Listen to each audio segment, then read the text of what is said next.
है। बिस्मिल्लाहिर्रहमानिर्रहीम, अस्सलाम वालेकुम। वे कैसे हैं आप? उम्मीद है इंशाल्लाह मेरी बहनें बेटियां और भाई बहन परदेसी सब ठीक ठाक होंगे। आज मैं दोपहर का जो खाना था मेरा वो ये मैंने मेरी वीडियो लग गई है, मैं शॉर्ट पे लगा रही हूँ, आप ज़रूर देखिएगा। अब झटपट बनने वाला ये मैंने मैंगो कैरी का शरबत दिया है और कैरी पन्ना, ठीक है। अब आ जाता है कि ये मेरे कोफ्ते बकरा मटन के हैं, ये मेरी फ्रेंड की तरफ से आए हैं, तो मैंने कहा चले आज मैं दोपहर का खाना आप लोगों से शेयर करूं कि कैसा है। और मैं खाने लगी थी, मैं और मेरे हस्बैंड, तो फिर मैंने कहा चले आप लोगों से भी मैं शेयर करती हूँ कि ये आज मैं मेरा लंच है। अब मुझे बताइएगा कि मैं आप ही आपका लंच हमें अच्छा लगा, कैसा लगा, ठीक है। ये आ जाते हैं, अब आ जाते हैं कि छुरी को साफ कर लूँ। मैंने नान मंगवाया गरम गरम तंदूर से। यस, ये देखें माशाल्लाह बहुत ये मज़े का नान होता है।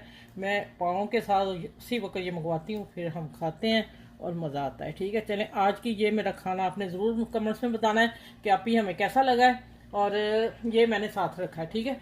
चलिए, अपना ख्याल रखिएगा बहुत सारा, और इर्द गिर्द के लोगों का ख्याल रखिए। अल्लाह हाफिज़।